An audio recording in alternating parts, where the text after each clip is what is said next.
the reality in the industry is that it's gotten more competitive and guest expectations are much higher than they've Yeah. ever been. So it's gotten much more difficult. And so if you haven't gotten a property yet, I would make certain that you understand the fundamentals in the market just from a supply and demand perspective. And you can go to a tool like AirDNA.co and you can see how many new units have entered into a city or a market. And then you can also see what the average occupancy and revenue is for those properties. So I just make sure that you're getting into a market where that average revenue is not going down, because prices haven't gone down. Welcome back to the Profit First RIA podcast. I'm the host, David Richter, and I have Tim Hubbard here today, which I got to know Tim here recently, and it's very cool what he's got going on. And I wanted to be able to, at least wherever you are, if you're thinking about short-term, long-term, mid-term, whatever. Now, Tim, it sounds like you focus on short-term, but you have experience in a lot of different industries in the real estate space. So I'm excited to dive into your story more, but thanks for being on the show today. Yeah, thanks for having me on. Looking forward to it. Awesome. Yeah, well then let's dive into it. Like, okay, real estate. Real estate's great, but people usually have a story that got them into real estate, or like, why did you go down that real estate road? Was there some light bulb moment? Was it a family thing, or was it just something Tim said, yes, I want real estate and I love it? So what was that story like? I discovered Rich Dad Poor Dad, the Okay. little purple book, like Yep. millions of other people out there. And fortunately I discovered it when I was quite young. And so I started down the real estate path while I was working in other jobs. Started with long-term rentals. And I was doing quite well with long-term rentals.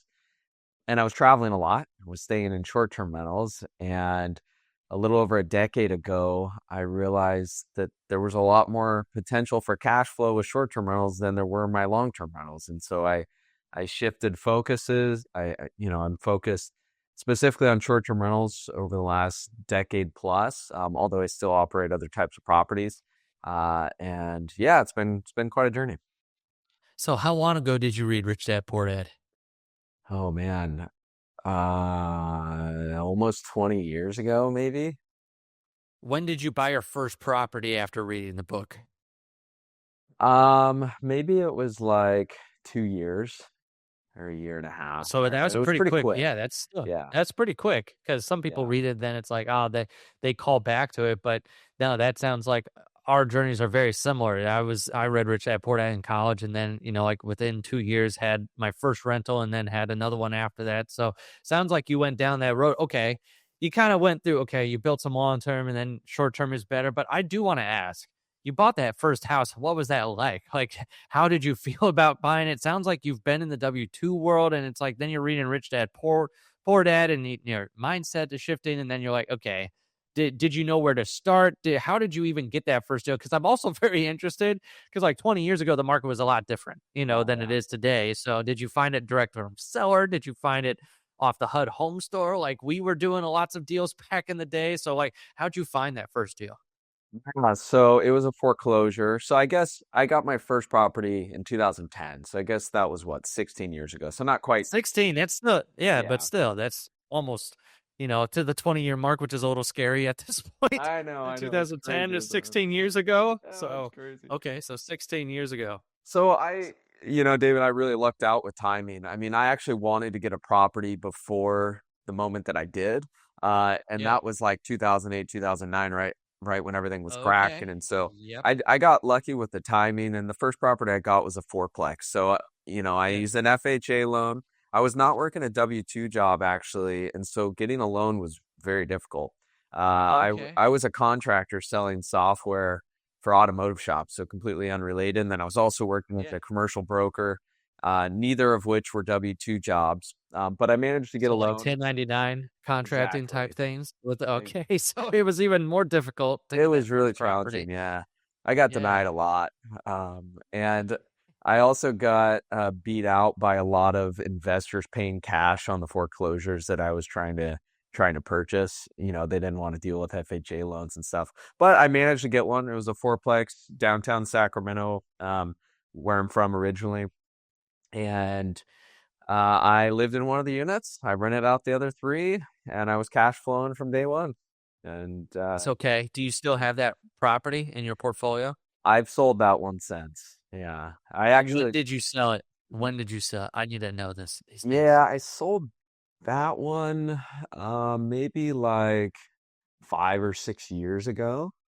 But Do you know what it's worth today? Like, do you regret selling that first property? Because well, that I'm sure it went up crazy in value it did go up a since lot, then. and I did really well on the sell. And I have another Yeah, good. fourplex still in downtown Sacramento that was very near that one that I've held on to. It still operates as This short-term whole rental. time?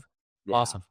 Very yeah. cool. And that one, I rolled into bigger and I wouldn't say like better properties, but bigger properties. I Yeah, did a bigger properties. 1031 exchange and, rolled 4 units into 9 units in another property that's Yeah, appreciated really well in a different area. So yeah, I wouldn't say I regret it. It was a good move at the time to just deploy some funds awesome. in another state actually where No, I'm and currently that's living. awesome. It sounds like you actually use it for a better investment because some people are like, ah, dang it. I sold these things off that I bought in 2010 through like 2015. And then they sold them and they're like, ah, I should have never have sold those things off. So good. I'm glad you at least rolled it into the next. But sounds like you had the light bulb moment at some point. What was the light bulb moment for you when you went from long term rentals to short term rentals? Was there, I don't know, a book, a conference? You just said, oh, this thing looks awesome on Airbnb. Like, I Yeah. need to check one out. Like, how did you get that experience of short-term rentals? There was a light bulb moment for sure. So I had started looking in other states for long-term rental investments because the numbers in California just weren't working that well anymore. And so I went Yeah, to Tennessee and I was touring around, meeting with brokers and property management companies, looking at these turnkey rental investments, properties that were renovated, ready to go. And I had rented an Airbnb in that city while I did my research. And after touring a bunch of the properties and getting back to the Airbnb, which I knew what I was paying because I rented it, I I yeah, looked up the purchase price of the Airbnb I was staying in, which was basically a brand new construction, and the numbers were way better. Based on what yeah, I was renting it, I mean, yeah, like way better. And so I decided not to get the long-term rentals, and instead I purchased an 8 unit apartment building in a really good area that was all rented as long-term rentals, but with the goal of converting them all into short-term rentals. And so it was a historic building. I spent about a year renovating it, set it all up for short-term rentals, and haven't really looked back after that. That one worked really well, and I ended up doing more and branched out, and I eventually moved out of the U.S. So I've lived in South America like the last 8 years or 9 years now. Um, and I was managing all my properties virtually, and so I started a podcast, Short yeah. Term Rental Riches, sort of talking about that journey. And then yeah, that's kind of where we're at today. We work with Cool. people all over. It's been So if you're liking what Tim's saying so far, he has a website for that podcast, strriches.com. So if you want to go there, I'm putting it on the screen if you're on YouTube. If not, then just go to the website, strriches.com. That's his podcast, which sounds like you got a lot of experience here and you're living out. Like, it sounds like financial freedom. Like, you've moved from, the States here to living in South America. And I don't know, did you always want to live in South America? Was this like once you got a certain amount of houses, you'd live in South America, or passive income, or like Airbnb income, or short term? Like, what made you move? Yeah, so after that 8 unit building, that pretty much set me free. I mean, that property Awesome. was earning like 8 times more than it was as a long-term rental.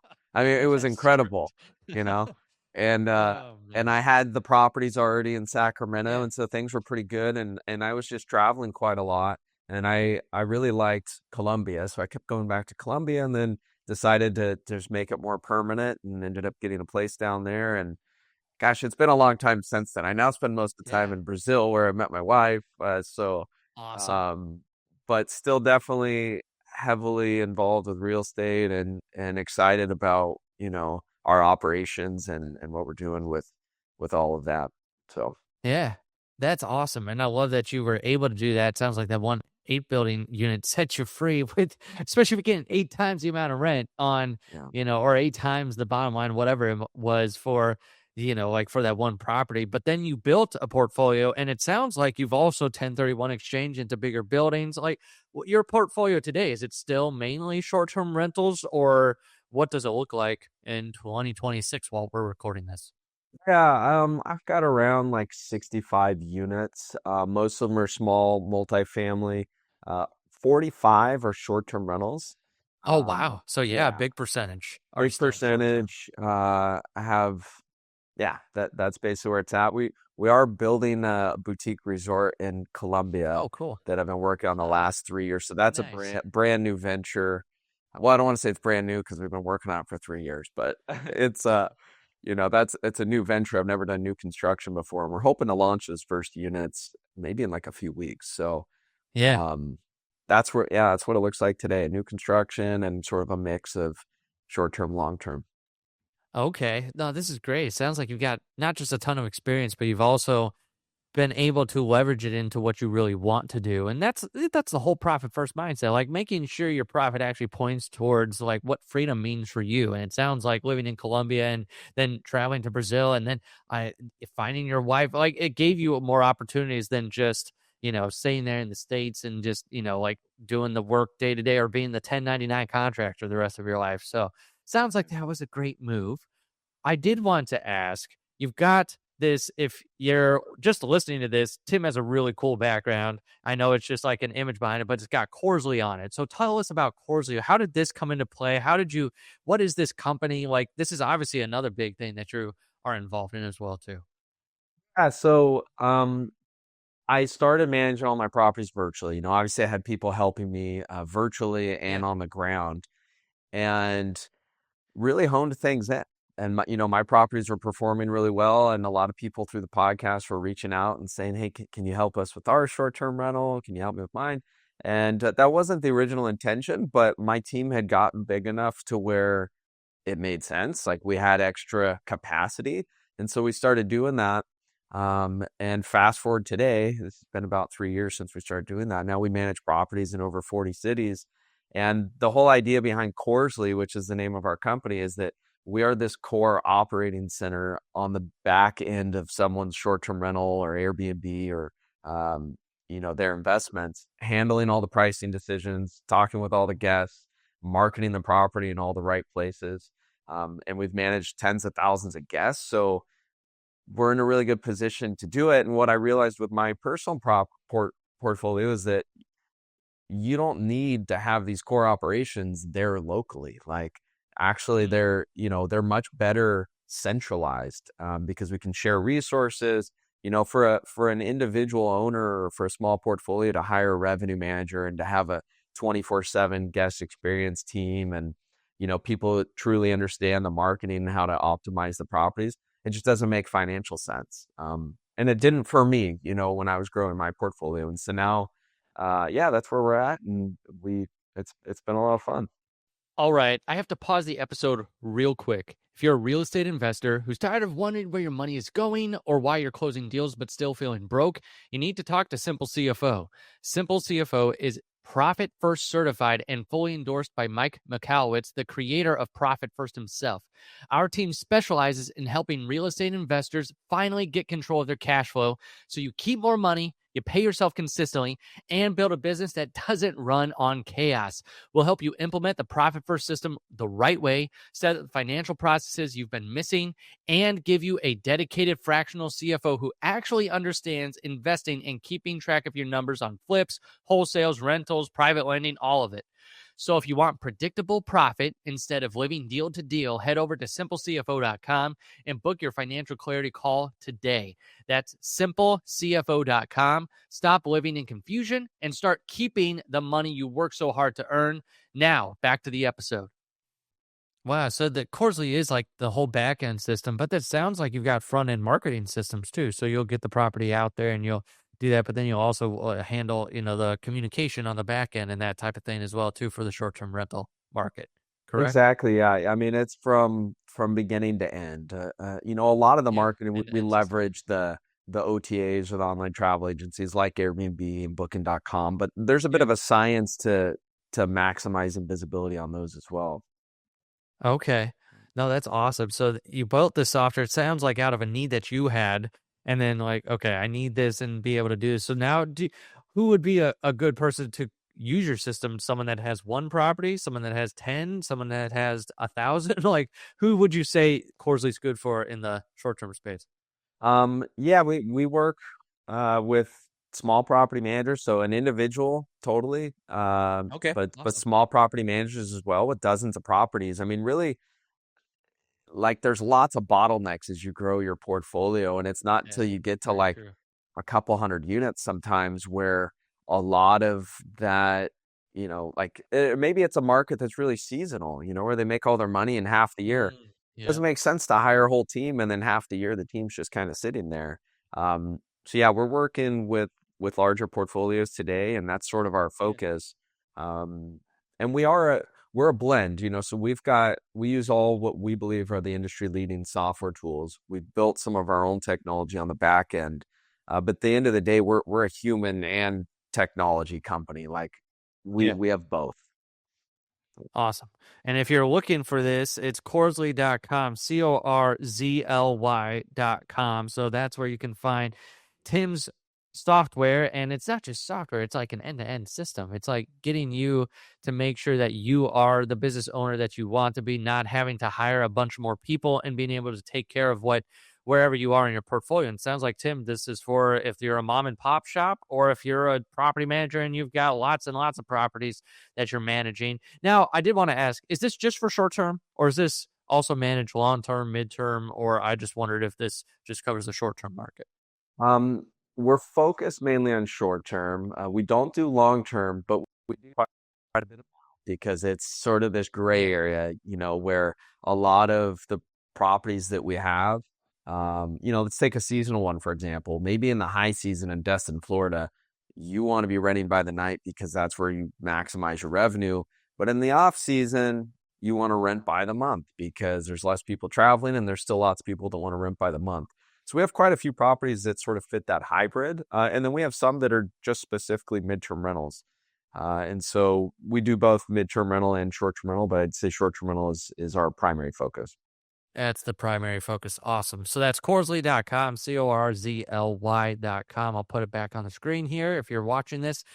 That's where you can go there to see if this would be the right fit for you. It sounds like it's not just all AI, it's you've got actual human beings as well that you've got on the team, which is incredible. It seems like that's going away more and more every day Mhm. with all this stuff that's being pumped out there, which I think is great. I love for your software to be able to incorporate both. Then I guess I just have a few last questions. For you, on your real estate journey, is there anything you wish you would have done or something that you're so glad that you did? I either end of that spectrum. Yeah, I think I'm really glad that I branched out of California and was Okay. looking for better returns. Um, because that just, yeah, that set me free basically, Yeah. like those options weren't available. So I think as an investor, like we always want to invest where the numbers make the most sense. Yep. And so I'm glad I did that. Um, what was the other part of the question? Sorry, David. The other part was just, is there something that you wish you would not have done Oh, or that maybe that you wish you would have known sooner or something? I don't know. Anything along those lines. yeah. So it's interesting, when I started the construction project in Colombia, I didn't know that I was going to end up spending most of my time in Brazil. And so now years Mm, later, it's taken a long time to go through that. Um, yeah. I wish I had. I don't know how I would have known that, but it's more challenging now because I'm not living there in Colombia. So Yeah. I think if you're getting into a project or something that has a really long timeline, or potentially could have a really long timeline, I think knowing this now, I would think through that a little bit more clearly and decide if I wasn't living there, if that was still something that I would want to do. Right, those long-term projects, right, can be a nightmare, especially if you aren't living there or things change in circumstances. Because yeah, 3 years, that's quite a bit, to get something across the finish line. Is there an end in sight on that project? There is, yeah. We're like Okay. literally a couple weeks from opening the doors for the first units, and Yeah. I think within a year, there's 3 phases of the project. I think within a year we should be hopefully wrapping up with the other phases. Okay, cool. Well, very cool. Then, as far as short term goes, because that's really been sounds like your focus for a long time and the focus of most of your portfolio still. Are there any tips that you would give someone if they're thinking about getting into the short term space that you're just like, okay, you got to think about this or whatever tips that you would give specifically? Yeah, if someone's thinking of getting into the space and they haven't yet got their property, I mean, the reality in the industry is that it's gotten more competitive and guest expectations are much higher than they've Yeah. ever been. So it's gotten much more difficult. And so if you haven't gotten a property yet, I would make certain that you understand the fundamentals in the market just from a supply and demand perspective. And you can go to a tool like AirDNA.co and you can see how many new units have entered into a city or a market. And then you can also see what the average occupancy and revenue is for those properties. So I just make sure that you're getting into a market where that average revenue is not going down, because prices haven't gone down. So that Hmm. just means the returns are lower. So that would be my main advice for anyone that hasn't got in. But one sort of side note to short-term rentals is that they are a lot of fun. Like a lot of people buy them because they actually spend time in them, and so and there's some great tax benefits and things that you can get from short-term rentals that are harder to get with long-term rentals. So I would decide first, yeah, if you plan on using it as a personal investment. If you don't, then I would just look at the numbers and I would just look at the supply and demand in a market before making a decision. Is there anything on your journey you've learned about short-term rentals that you wish you would have known sooner or that you would want to impart to someone here where maybe they have some short-term rentals and you're like, "You know what? Upgrading from the 2 units to 8 units was the best decision ever." Or I don't know, like was there anything for you that kind of turned that corner? Well, when I got in, I had converted long-term rentals to short-term rentals, which have way less barriers to entry. You know what I mean? Yeah. There's way more of them out there. What I know now today, and after millions of properties have been added to the supply to the market, is that the luxury properties have way more room for potential if Okay. they're unique. And that's what we're seeing today. They're also less affected by like downturns in the economy. But there's a little more risk because it's a bigger investment decision. So Right. if someone's out there and they do have the means, uh, in today's market, I think there's more opportunity on the luxury end of things than like a commodity type property there's a lot of similar properties. Okay, so if someone was looking to go into Airbnb, they could say, okay, well, let me look at AirDNA.co first to see if it's oversaturated and what the supply and demand is. And maybe like a second subset would be like, okay, is there a high end area and what is the luxury market doing here? And is there a market for it? And what is my risk there if I go into that market? And, if they have some of the other pieces in real estate lining up the funding and all that and, getting it all taken care of. I like that. So then it's adding another layer to that research as well too. And if you do have Airbnbs, is there any advice you would give to the current Airbnb or short-term rental owners, out there that you would say, okay, you got to look into this or look into that. Obviously, Corzly, look into their software if you're just running around like a chicken with your head cut off and you don't know where everything's going. But anything for people that maybe are in saturated markets, or how would they either get better or better returns, or would you say, if you're in a saturated market, try and sell and get to a different one? I don't know. What would you say to current short-term rental owners? Well, the current market's still really inefficient. So you can have two properties right next to each other, and if one's Yeah. operating really well and has good reviews, it can literally earn twice as much as the one next door. So Hmm. I would say that's the first thing. Just make sure your operations are in a really good place so that you're getting really good reviews. Because if you get really good reviews, then you're going to have more visibility, and then you have more potential for earning more money. But there's a caveat is that just having good reviews doesn't mean that you're optimizing the property. And so you do really need to have some insight on what your market's doing, what they're charging, when people are making those reservations, how far in advance, what the occupancy is.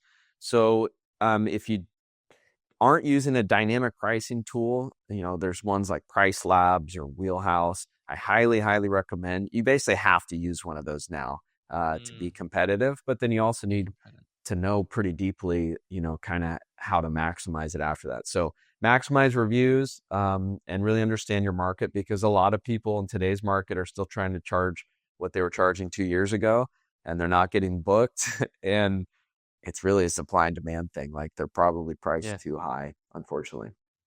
Yeah. Okay. Well, then this is great advice if you're listening to this. So if you want to hear more about Tim's advice or things that he's talking about here, he's got his podcast, strriches.com. So short-term-rental-riches.com, strriches. I'm putting that back out there for you. And then, of course, the other thing that he has, what do you call it? Business management software? Or like, what's the official term for Corzly.com? Well, we actually become like your core operating center. So we are a human team taking over the operation, but we use the leading software in the industry, and we set it all up for you. So it's really a hybrid mix between it's just a team that takes over all that core operation. So you've got the team and you've got the software. So it's like you got the double-pronged approach here, where if you can't it's like hiring a fractional CFO. It's like you get someone there for they're not as much as hiring a full-time person, but you're going to have someone there that's going to help you get to the bookings, the guests, setting this all. It sounds like you help them set it all up too, which is incredible. So if you are looking into that, that's Corzly.com, Corzly.com. Now, this has been awesome, Tim. I appreciate that our stories have taken lots of similar turns, it sounds like. What I really liked was how you said that short-term rentals and just this whole industry has helped you gain that freedom. You've lived in Colombia, you've now living in Brazil, now being able to explore things, and like that's what that financial freedom comes from. So if you're listening to this and you're like, I need to taste that, well, Tim had to keep that money too. He didn't just have to make it. He had to know how to keep it. He had to know what he was making on each property. He had to make sure he didn't have a bunch of stinkers that were putting him in the red. If you need that help and you need the back end for the finances, that's what we do, simplecfo.com. We want to make sure that you know where your dollars are going and that we can help you. So that's what we can do to make sure you have a great story like Tim's, and that you can wake up in a different country one day if that's your goal as well too. So Tim, thank you again. Any last minute things that you want to say before we end? No, it was a pleasure being on, David, and thanks for all the content you put out there. Awesome. And Tim, thanks for being on and being a great guest. And if you're listening to this, make sure to make profit a habit in your business and not just an event. That's it for today's show. Be sure to subscribe, review, and share this episode. If you're serious about financial systems and keeping more of your profit, visit simplecfo.com to take your free discovery call today.